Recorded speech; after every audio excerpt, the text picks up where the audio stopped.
야서를 한 2주 정도 못했죠. 여러분 아마 그 전에 했던 것 다 기억하시면 좋겠어요, 여러분. 그래서 오늘 같이 말씀을 이어서 나갈 수 있으면 좋겠습니다. 성경을 읽다 보면 그 어떤 공식 같은 게 있습니다. 제가 여러 번 말씀드리죠. 한창 우리가 형통할 때는 시험에 들까봐 조심해라. 그러니까 우리가 형통할 때는 형통을 기뻐하면서 또 나에게 근심이 닥쳐올 것을 또 우리가 생각해야 됩니다. 하나님의 은혜가 넘칠 때 꼭 같이 작동하는 게 있다 그랬어요. 이제 여러분 아시죠? 하나님의 은혜가 넘칠 때 사단도 움직입니다. 그러니까 하나님의 은혜에 취해서 감사하는 것도 중요하지만 또 내가 이제 악한 사단의 유혹 속에서 시험에 우리가 당할 수도 있겠다.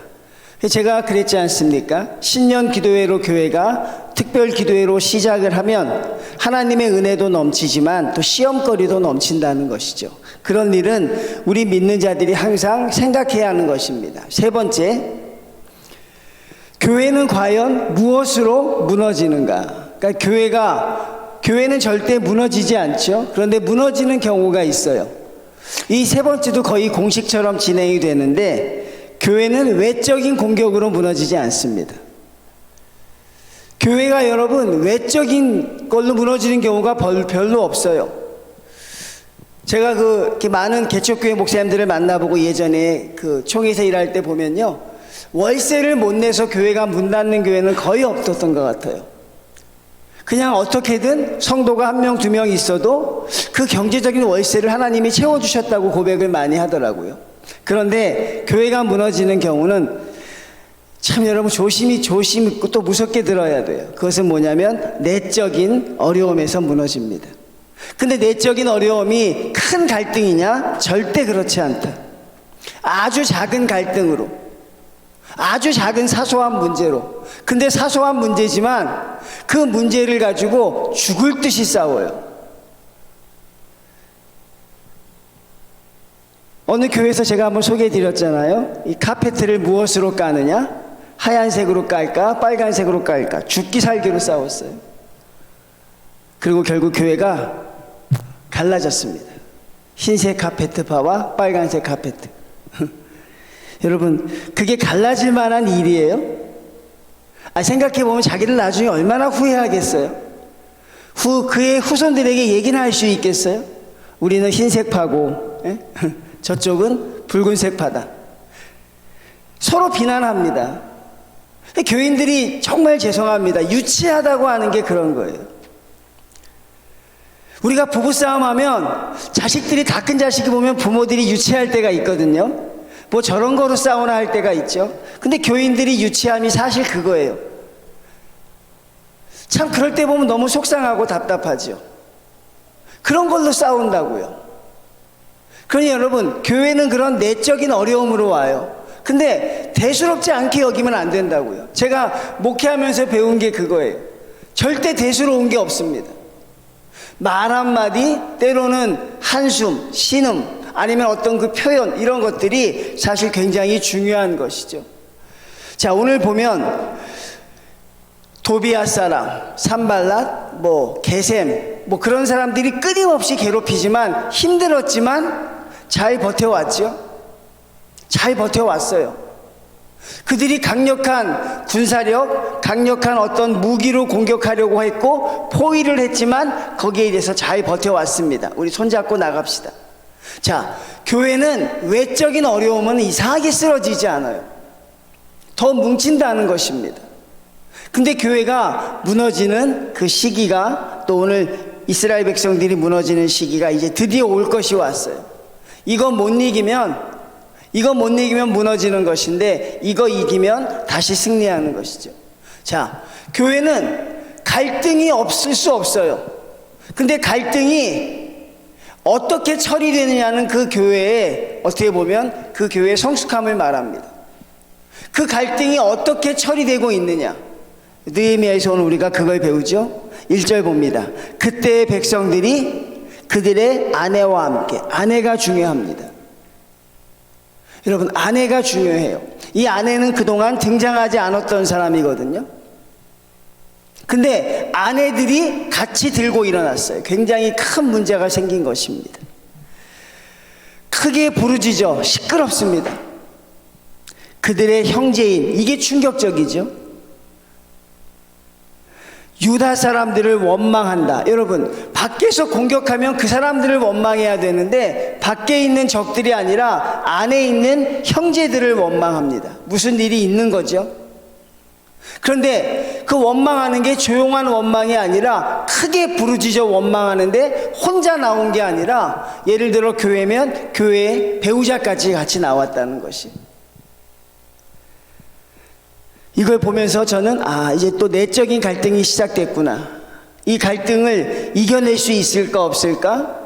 여러분, 이것을 우리가 보아야 한다는 것이죠. 어느 제가 책을 읽었는데 그런 글이 있어요. 교인들은 상대방이 서로 피 흘릴 때까지 싸운다. 피가 철철 흐를 때까지.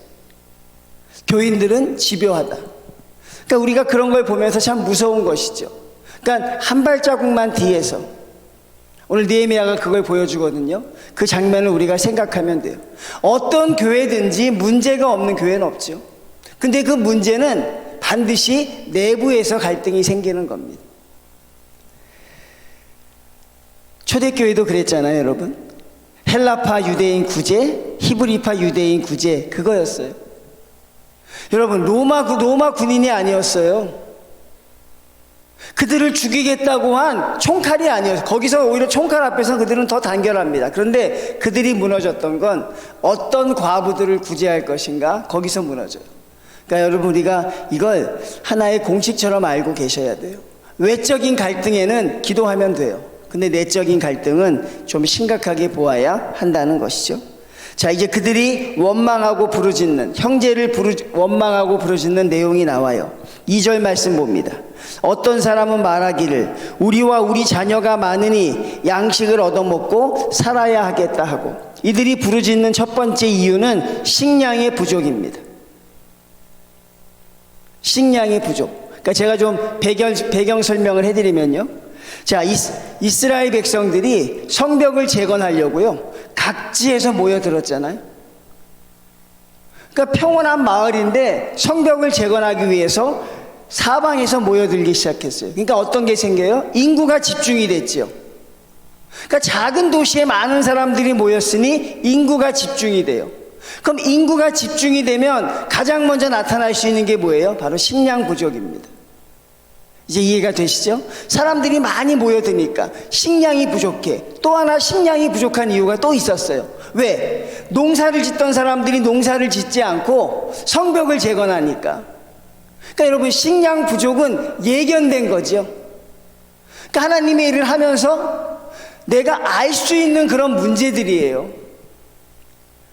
하던 일을 하지 않고 성벽을 재건하니 당연히 식량이 부족할 것이고, 많은 사람들이 모여드니 식량이 부족하죠. 여러분, 이런 부족한 상황에서 이길 수 있는 게 뭘까요? 하나님의 성도라고 생각한다면 이렇게 힘들고 어려운 상황에서 그걸 이겨나갈 수 있는 게 뭘까요?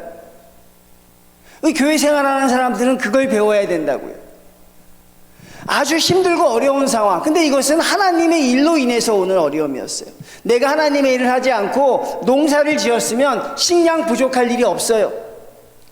내가 예루살렘 성벽을 재건하겠다고 나서지 않으면 어려움을 당하지 않아요. 근데 하나님 때문에 어려움을 당해요. 우린 다 그런 성도들이잖아요. 여기 계신 분들 하나님 때문에 다 우리가 어렵잖아요. 그럼 우리가 이길 수 있는 힘이 하나 있어요.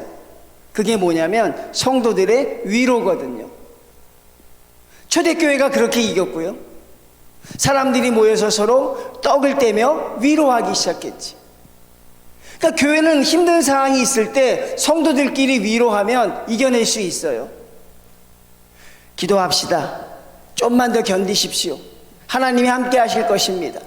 그런 말을 통해 우리가 하나가 되면 이겨낼 수 있는데, 그게 없으면 무너지는 건데 이스라엘 백성은 그게 없었어요. 왜 그게 없습니까? 자, 식량이 부족해요. 초대교회는요, 먹을 게 부족하면 있는 사람이 내줬어요. 근데 오늘 이스라엘 백성은요, 있는 사람이 이걸 기회라고 생각한 거예요. 잘 됐다. 요거 비싼 값에 팔면 되겠다. 내가 이자를 받고 팔아야지. 그렇게 생각하기 시작한 거죠. 성벽을 재건하는 사람들 중에서 조금 있는 사람이 있는데 이거를 하나의 기회로 본 거예요. 어떤 기회로 봤습니까? 형제를 착취해서 돈을 벌 기회로 본 것이죠. 그래서 고리의 이자를 매겼습니다. 그리고 그들에게 양식을 줍니다. 양식을 줄 때 담보를 잡았어요. 그 담보가 뭡니까? 밭과 포도원과 노예들을 다 담보를 잡았어요. 근데 여러분, 그들이 성벽을 재건하느라 이자를 갚을 수 있어요? 없어요? 못 갚습니다. 갚지 못해요. 그 빚을 갚지 못하니까 그 담보를 다 빼앗습니다. 근데 더 잡힐 담보가 없으니까 나중에는 어디까지 잡히냐면 자기의 자식까지 담보를 잡혀요. 근데 그 자식도 받아요. 누가요? 같은 이스라엘 백성이. 믿는다고 하는 사람들이 자식까지 받습니다. 그리고 자식을 노예로 팔아버려요. 그럼 이스라엘 백성들이 왜 이렇게 과도하게 빚을 질까? 하나 또 있어요, 원인이. 그 원인이 뭐냐면 이스라엘은 메대와 바사의 속국이었잖아요. 그러니까 내야 할 세금이 과도했다고요.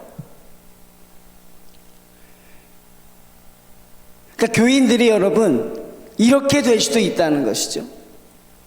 그러니까 성도들이 이렇게 될 수도 있어요. 그러니까 성도들은 여러분 우리가 사랑합니다 형제님 자매님 그런 것으로 끝나면 안 되는 거죠. 결국 무엇입니까? 이런 사람이 되면 안 되죠. 자, 어려운데 형제가 어려운 걸 보고 내가 저걸 향해서 돈을 벌어야겠다? 그리고 그 형제의 자녀까지 노예로 잡아버려요. 자, 오늘 그걸 원망하는 게 2절부터 쭉 나오는 거예요. 2절 말씀 여러분 이해가 되실 거예요. 이제 2절 봅니다. 어떤 사람은 말하기를 우리와 우리 자녀가 많으니 양식을 얻어먹고 살아야 하겠다. 먹을 게 없어서 원망합니다. 3절 어떤 사람은 말하기를 우리가 밭과 포도원과 집이라도 저당 잡히고 이 흉년에 곡식을 얻자 하고 모든 걸 저당 잡히고 곡식을 얻습니다. 4절 봅니다. 어떤 사람은 말하기를 우리는 밭과 포도원으로 돈을 빚내서 왕에게 세금을 바쳤도다. 5절 봅니다. 우리 육체도 우리 형제의 육체와 같고 우리 자녀도 그들의 자녀와 같거늘 이제 우리 자녀를 종으로 파는도다. 우리 딸 중에 벌써 종된 자가 있고 우리의 밭과 포도원이 이미 남의 것이 되었으나 우리에게는 아무런 힘이 없도다 하더라. 여기서 우리는 절망을 해요. 여러분도 거기서 절망했어요. 저도 한번 절망한 포인트가 있어요. 이 예수 믿는 사람들이 왜 그럴까? 왜 그럴까? 이게 도무지 이럴 수가 없잖아요. 남이라도 이렇게 안 할 거 아닙니까? 산발락과 도비아도 이렇게는 안 했을 거예요. 나의 형제인데 늘 도와주라고 이야기하잖아요. 근데 결국 이렇게 돼요. 이럴 때 우리는 굉장히 절망감을 느끼죠.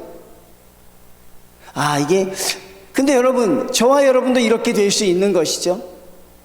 그러니까 이게 바로 우리의 약함입니다. 그러니까 기도하지 않으면 우리는 이렇게 될 수밖에 없어요. 여기서 무너지는 사람들, 나는 절대 그러지 않을 것이다. 여러분, 그렇게 말하면 안 돼요. 그리고 많은 사람들이 이 돈의 문제, 거기에 대해서 초연하다고 하지만 사실 오늘날 우리가 무너지는 대부분의 문제는 이 돈의 문제입니다. 성도들이 시험 드는 것도 대부분 거기에 있습니다, 여러분. 거슬러 올라가 보면 결국 우리는 다 이런 물질적인 문제에 사로잡혀요. 오늘날 교회들도 역시 마찬가지죠. 많은 교회에서 내적인 문제가 무엇 때문에 생겨요? 사실은 이런 것 때문에 생기는 거죠. 은혜를 더 받기 위해서 그렇게 문제 삼지 않아요. 제가 한번 요즘에 뉴스가 또 나오더라고요. 강남에 있는 어느 대형 교회에서 한 집사라는 분이 500억을 사기친 거예요. 제가 한번 소개해드려요. 그 뉴스가 제 실형을 받았어요. 그분이 500억을 모았어요. 근데 교인들이 다 500억을 낸 거예요. 왜 냈어요, 여러분? 돈을 2배, 3배로 불려준다고 하니까. 그 교인이 여러분, 그게 가능한가요? 가능하니까 우리가 절망하는 거죠. 주일날 예배 드리고 돈 주고, 그렇죠? 주일날 예배 드리고 이자 받고 아무 부담이 없는 거죠. 교회 안에서 그래도. 그래서 많은 사람들이 정말 극단적이지만 결국 예배와 이런 기도의 무용론을 주장하는 사람도 있는 거예요, 여러분. 삶을 바꿔내지 못하니까. 우리는 느헤미야를 보면서 깨달아야 하는 것이, 하나님, 우리가 이런 성도가 되어서는 절대로 안 되는 거죠. 근데 그 원인은 뭐였어요, 결국? 여러분, 우리가 부인하고 싶고 인정하지 않고 싶지만 결국은 돈의 문제였어요. 그리고 그것 때문에 이들이 무너지기 시작하는 것입니다. 자, 그럼 결론. 자, 이런 원망이 있으니 결론은 뭘까요? 어떤 결론을 이들이 내리길 바래요? 우리가 가장 두려워하는 결론을 이들이 내리려고 해요. 그게 뭐냐면 성벽 재건하는 것을 중단합시다, 그 얘기입니다. 결국 하고 싶은 얘기는 뭐예요? 성벽 중단하는 거 그만합시다. 이게 되풀이되는 성도들의 어떻게 보면 이게 고리이죠. 하나님의 일을 열심히 하려고 했는데 어려워지니까 하나님의 일을 중단하려고 하죠. 내가 하나님 앞에 특심을 하고 계획을 했는데 나의 삶이 어려워지니까 하나님 앞에 그 일을 중단해야 될 것 같은 거죠. 그렇게 결론을 내버리는 게 보통인데 여기도 그래요. 결국 뭡니까? 아무것도 하지 말자는 것입니다. 다시 예전으로 돌아가자는 거죠. 그렇게 호기롭게 출발하고 그렇게 기도하며 나갔는데 결국 여러분 내적인 공격에 무너지죠. 결국 여러분이 내적인 갈등에 무너지잖아요. 그리고 예수님을 부인했던 베드로가 다시 고기를 잡으러 갔던 것처럼 다시 옛날로 돌아가려고 그래요. 이게 성도들의 본능이라고요. 다시 옛날로 돌아가려고 해요. 근데 여러분, 제가 여러분에게 한 번 더 질문을 드려보면 다시 돌아가면 좋냐는 거죠. 그게 우리가 늘 묵상했잖아요. 광야에서 가나안 땅으로 돌아가려고 그렇게 몸부림을 쳐야 되는데 그들은 애굽 땅으로 가려고 그랬죠. 근데 애굽 땅에 가면 뭐가 기다리고 있어요? 노예 생활이 기다리고 있죠. 베드로가 예수님이 십자가에 달려 돌아가시니까 베드로가 고기를 잡으러 간다고 했는데 고기를 잡아서 한 마리도 잡지 못해서 만났던 게 예수님 아닙니까? 근데 그 현장으로 다시 가려고 하는 거예요. 이들이 성벽을 재건하지 않고 다시 돌아가면 뭐가 바뀝니까? 그러니까 여러분, 이것은 최악의 수라는 거죠. 믿습니까? 이건 여러분 성도들이 둘 수 있는 최악의 경우예요. 저는 여러분들이 그런 결론은 내지 않기를 바랍니다. 이런 어려움이 있습니다. 근데 우리가 해야 될 말이 뭔지 아십니까? 꼭 기억하십시오. 그럼에도 불구하고 우리가 그 일을 감당해야 합니다라고 생각하셔야 돼요. 그것 때문에 못하겠다가 아니라 그럼에도 불구하고. 성도님들, 여러분, 하나님 잃어버리면 아무것도 아닙니다. 건강은 잃어버릴 수 있어요. 사랑하는 가족도 때로는 잊어버릴 수 있어요. 그런데 하나님 잃어버리면 아무것도 아니에요.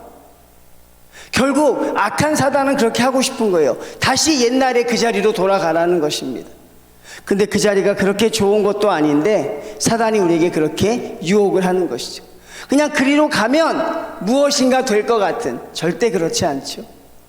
오히려 그게 싫어서 일로 왔는데 다시 그리로 가려고 하는 건 도무지 이해할 수 없는 거예요.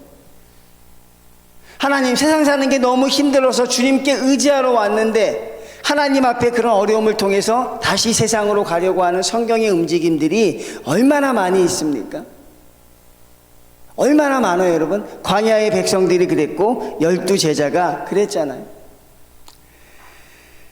근데 여러분, 참 너무 다행인 것은 이들은 느헤미야라는 위대한 지도자가 있었어요. 참 감사하죠. 그러니까 교회에 훌륭한 지도자가 있으면 그 갈등을 극복할 수 있는 거죠. 6절 말씀 봅니다. 내가 백성의 부르짖음과 이런 말을 듣고 크게 노하였으나. 6절 좀 여러분 좀 아주 뚫어지게 보십시오. 자, 내가 내 백성의 부르짖음과 이런 말을 듣고 크게 화가 났어요. 두 가지로 화가 났겠죠. 첫 번째, 뭐가 화가 났어요? 성벽 재건이 중단되는데 화가 났겠죠. 그 다음에 뭘로 화가 났겠어요? 불평하는 사람과 이자를 받는 사람 때문에 화가 너무 났을 거야. 여러분 같으면 어떻게 하십니까? 그런 경우에? 저 같으면 어떻게 할까요?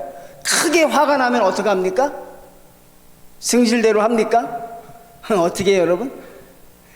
어떤 놈이냐고 불러다가 그냥 야단을 칩니까? 여러분 같으면 어떻게 하시겠냐고. 저도 예전에 화가 나면요, 그냥 화를 발산하는 게 맞다고 생각했는데 느헤미야가 한 대로 하시면 되죠. 자, 크게 노하였으나, 그렇죠? 7절 말씀에 밑줄 한번 치세요. 깊이 생각하고. 그냥 생각하면 안 되고 깊이 생각하고. 이걸 다른 말로 하면 뭐예요? 이제 아셔야지. 뭐예요? 기도하고. 그렇죠? 기도하고. 화가 나서 화를 내는 건 신앙의 하수다. 아주 좋게 말아야 그냥 순박한 사람 정도밖에 안 돼요. 그 사람 아주 좋게 평가해봐야 뒤끝이 없는 사람이 최고의 평가야, 그 사람한테. 근데 성경에 뭐라고 했어요? 성내는 것이 하나님의 의를 이루지 못한다 그랬어요. 교회에서는 어떤 경우에든지 화를 내면 안 되죠. 잠언 16장 32절 읽어드릴게요. 노하기를 더디하는 자는 용사보다 낫고 자기 마음을 다스리는 자는 성을 빼앗는 것보다 나으니라. 자, 갈등이 생겨요. 그 갈등에 여러분, 불을 지피는 게 거기 갈등원 구성원들의 분노입니다. 여러분 잘 이해하시겠어요? 갈등을 제가 얘기했잖아요. 갈등이 갈등으로 끝나는 경우가 있고 갈등이 큰 분열로 끝나는 경우가 있어요. 근데 이 갈등이 분열로 가는 조짐이 뭐냐면 구성원들의 분노입니다. 근데 우리의 분노를 잠재울 수 있는 게 뭐예요? 그게 기도이다. 그러니까 화가 나면 그냥 그 자리에서 무릎 꿇으세요, 여러분. 집에 가서 하지 말고 그냥 그 자리에서 꿇으시라고요. 그래야 하나님의 영광을 가리지 않는 것이죠. 저도 참 이런 걸 보면서 많이 하나님 앞에 회개하죠. 우리가 분노한다는 것, 근데 절대로 분노하면 안 되고 깊이 생각하고. 느헤미야에서 뛰어난 지도자고 느헤미야가 이렇게 세세하게 설명하고 있어요. 귀족들과 민장들을 꾸짖어 그들에게 이르기를 너희가 각기 형제에게 높은 이자를 취하는도다 하고 대회를 열고 그들을 쳐서. 출애굽기 22장 25절 제가 읽어드릴게요, 여러분. 자, 이게 성경에 나온 것이에요. 내가 만일 너와 함께한 내 백성 중에서 가난한 자에게 돈을 꾸어주면 너는 그에게 채권자 같이 하지 말며 이자를 받지 말라.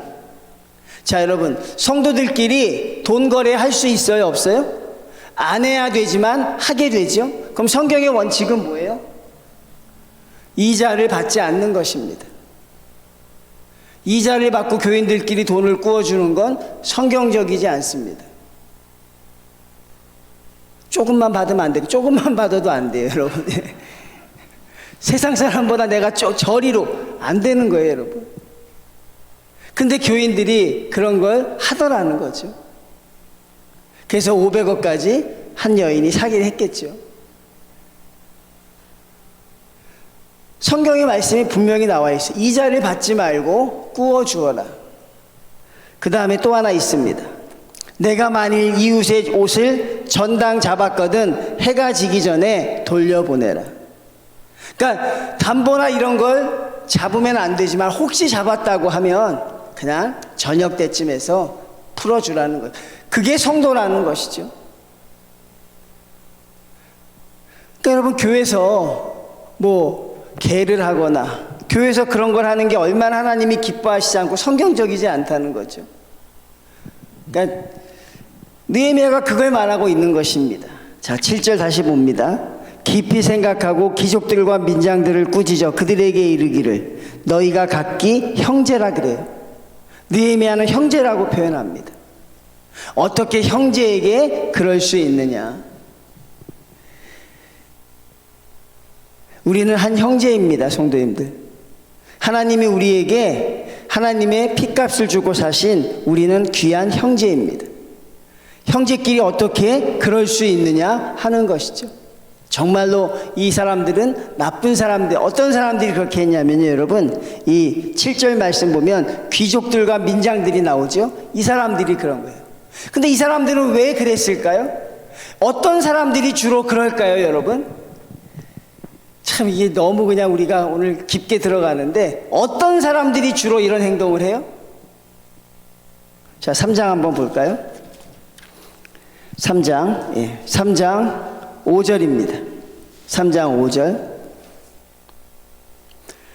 느헤미야 3장 5절. 우리가 읽었던 거죠. 제가 읽어드릴게요. 그 다음은 드고아 사람들이 중수하였으나 그 귀족들은 그들의 주인들의 공사를 분담하지 아니하였다. 한창 성벽 재건을 하고 열심히 일하는데 일하지 않았던 사람들이 귀족인데 그 귀족이 이 귀족입니다.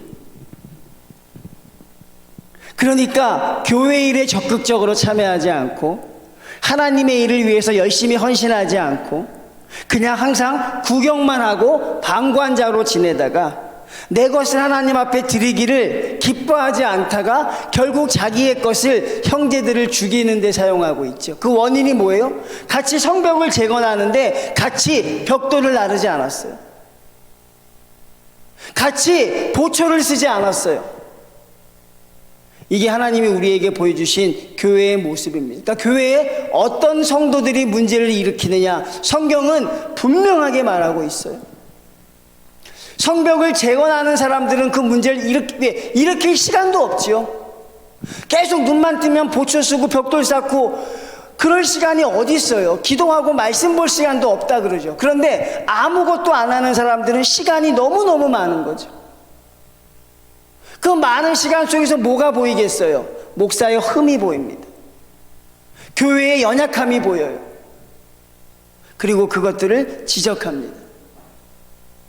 그 지적함에 어떤 이유도 없어요.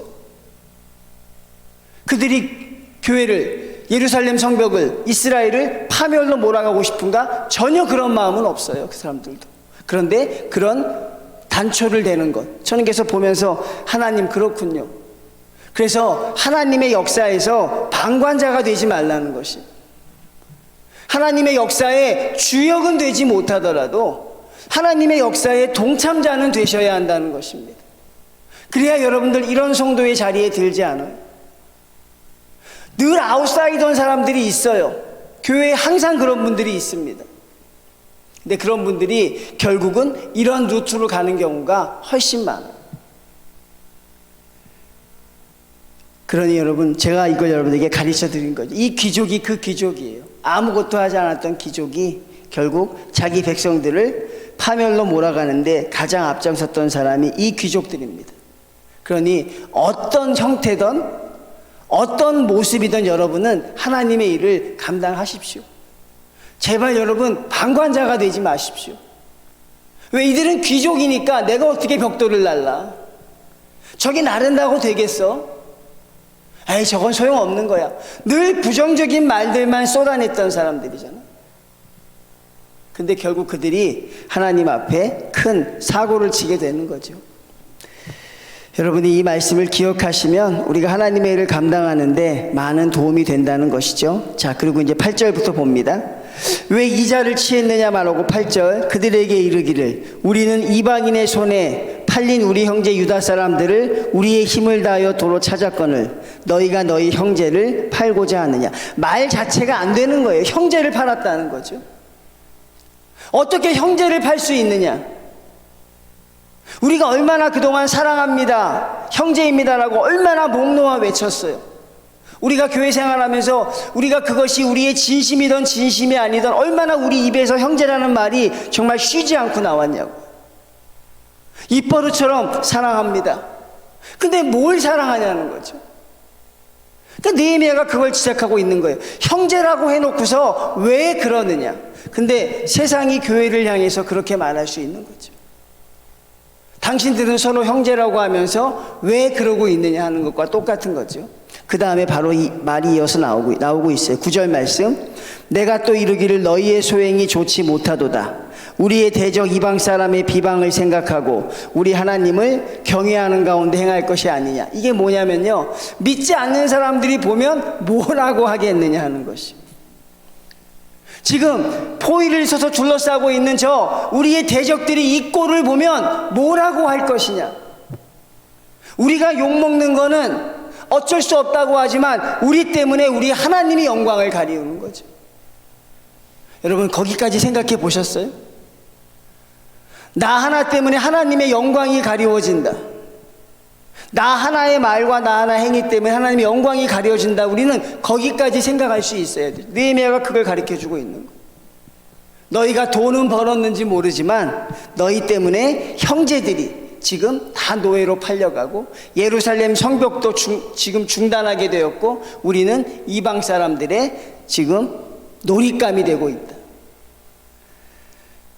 여러분, 하나도 어려운 게 아니었는데 왜 이런 길을 자초했을까? 이 길로 갈 이유가 없잖아요. 그냥 성벽을 재건하고 식량이 없고 어려운 예견되는 어려움 아니었어요? 그럼 같이 나눠주고 갔으면 얼마나 좋았을까? 근데 예고치 않은 길로 가는 거죠. 그리고 나중에는 거둬들일 수 없는 어려움. 오직하면 부인들이 나서서 울며 원망을 했겠어요. 그럼에도 불구하고 하나님의 역사는 진행이 돼야 되고 여러분의 사명은 감당이 돼야 됩니다. 그럼에도 불구하고 어떤 어려움이 있어도 여러분의 기도는 멈추어서는 안 됩니다. 어떤 어려움이 있어도 여러분의 헌신과 사명이 중단되어서는 안 됩니다. 우리의 헌신과 기도가 중단되는 경우는 딱 한 가지 있습니다. 언제일까요? 죽을 때. 그때 빼고는 여러분의 헌신과 사명과 기도는 중단돼서는 안 되는 거죠.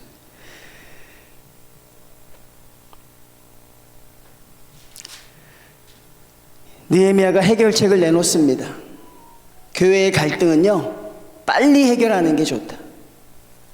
교회의 갈등은 빨리 해결해야 된다. 느헤미야는 바로 해결책을 냈습니다. 자, 10절 말씀 봅니다. 나와 내 형제와 종자들도 역시 돈과 양식을 백성에게 구워 주었거니와 우리가 그 이자 받기를 그치자. 1단계죠. 근데 여러분, 느헤미야 5장 10절을 보면 한번 여러분이 말씀 보고 판단해 보세요. 느헤미야도 전에 이자를 받았어요? 안 받았어요? 10절을 보면 안 받았다고 확신할 수 없어요. 그렇죠? 받았는지 안 받았는지 모르겠어요. 반반인 것 같아요. 느헤미야도 아마 관습에 의해서 받았는지도 몰랐다고 이야기를 해요. 그러니까 지금은 여러분, 우리가 여기서 포인트를 맞춰야 하는 건 뭐예요?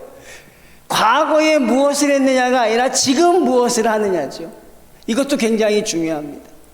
교회가 어떤 역사를 감당함에 있어서 과거에 무엇을 했느냐 보다 더 중요한 것은 뭐냐면요, 현재 무엇을 하느냐에 포커스를 맞춰야 돼요.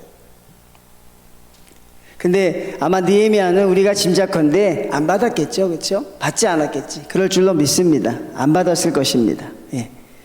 그 이자 받기를 그치자. 11절 봅니다. 그런즉 너희는 그들에게 오늘이라도 그들의 밭과 포도원과 감람원과 집이며 너희가 구워준 돈이나 양식이나 새 포도주나 기름의 100분의 1을 그들에게 돌려보내줘라. 너희가 착취했던 것을 다시 그들에게 돌려보내줘라.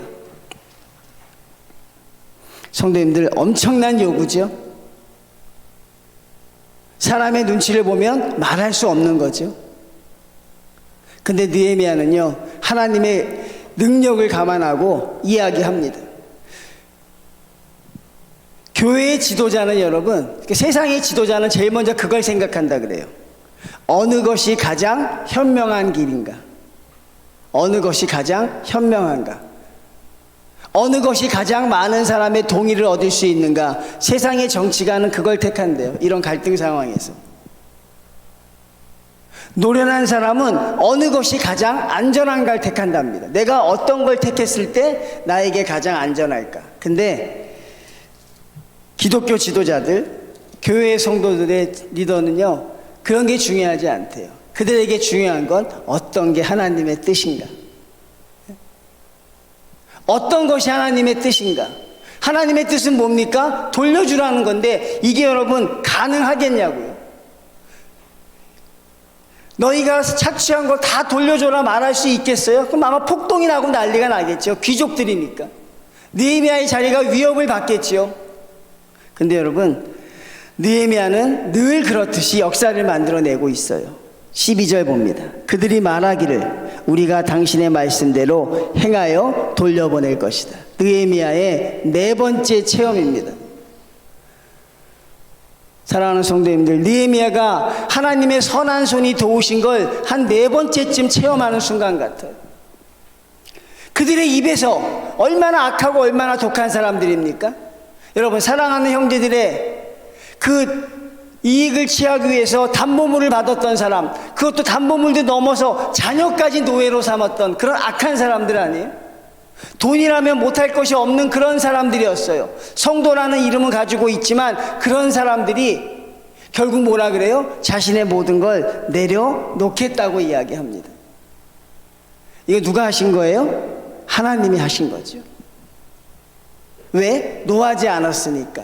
그리고 하나님께 기도했으니까.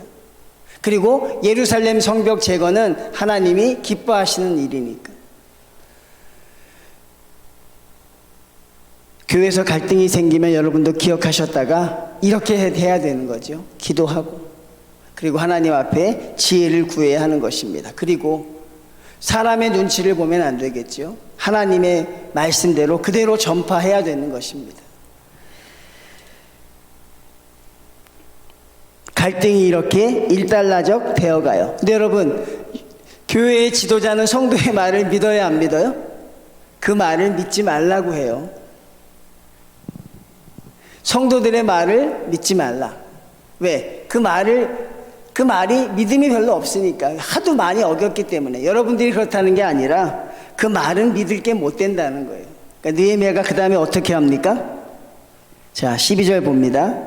그들이 말하기를 우리가 당신의 말씀대로 행하여 돌려보내고 그들에게서 아무것도 요구하지 아니하리다 하기로 하고 끝난 게 아니라 제사장을 불러 맹세하게 합니다. 뭐 한 거예요? 오늘날 말하면 공증을 하고 인증을 친 거예요. 아, 난 그동안 이건 안 했거든요. 이 하나님의 성경에 나와 이거 해야 되는 거죠.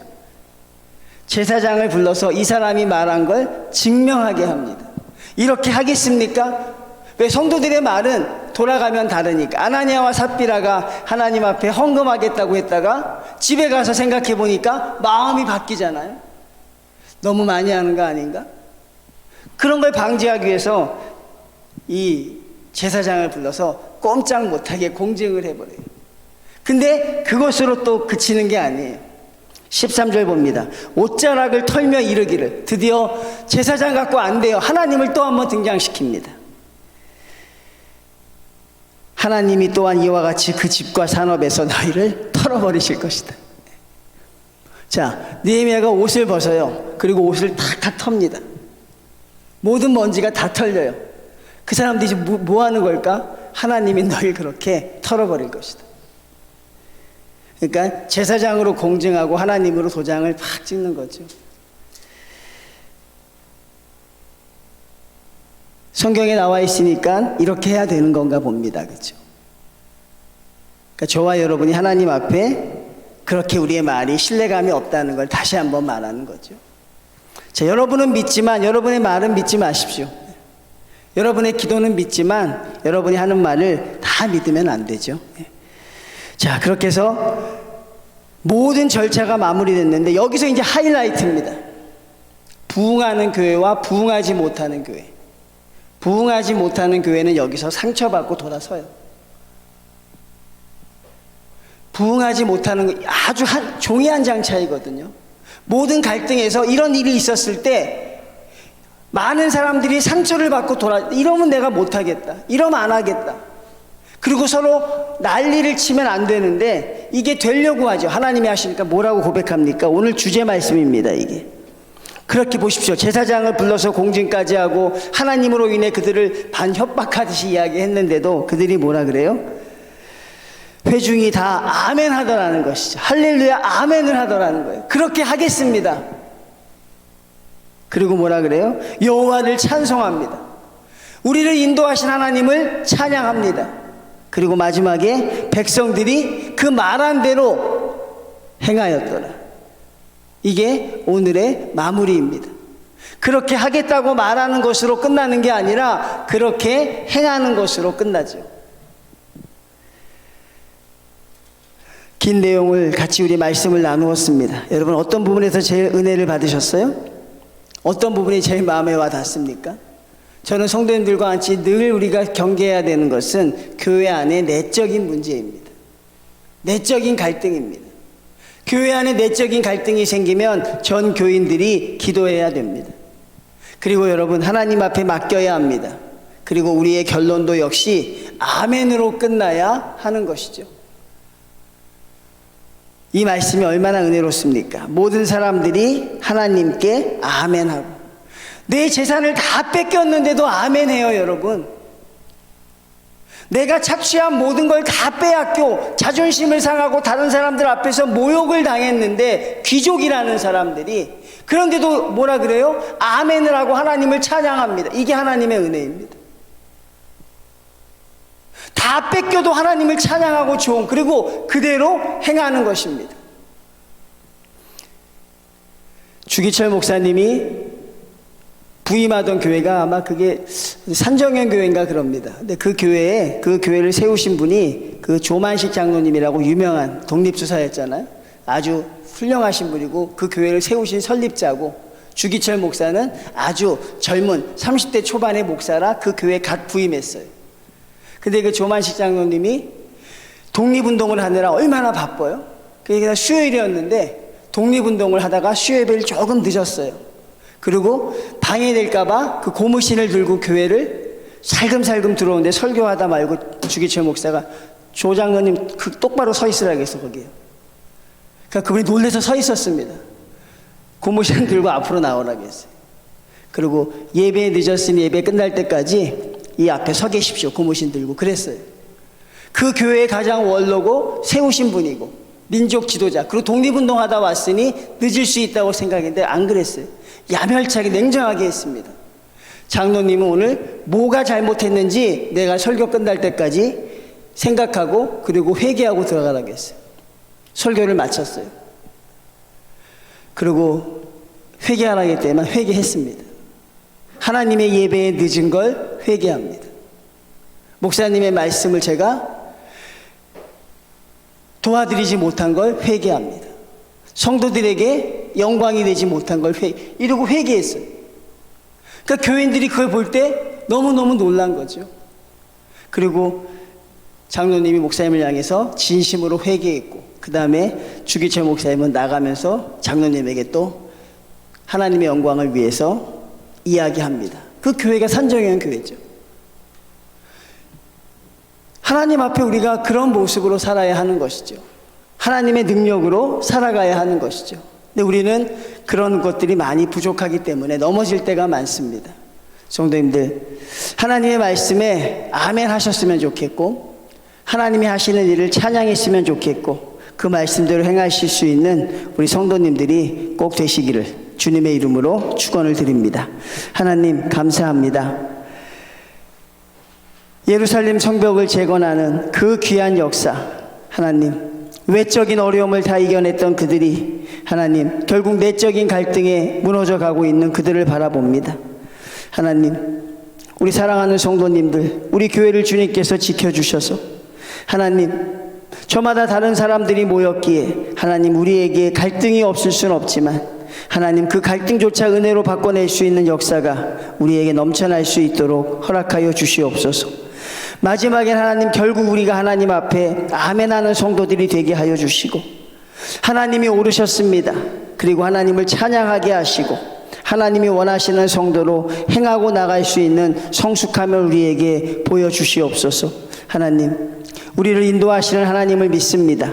하나님 우리가 말씀을 잘 배워서 하나님의 교회, 하나님의 제단을 하나님 성벽을 재건하듯이 다시 일으켜 세울 수 있도록 하나님 우리에게 지혜와 능력을 더하여 주시옵소서. 또 간절히 구하옵긴 하나님 이 제단에 하나님 아버지여 방관자들의 자리에 있지 않게 하시고 하나님 아버지, 구경하는 자의 자리에 서지 않도록 주여 우리 모든 성도들 하나님이 합심하여 합력하여 선으로 인도하여 주시옵소서.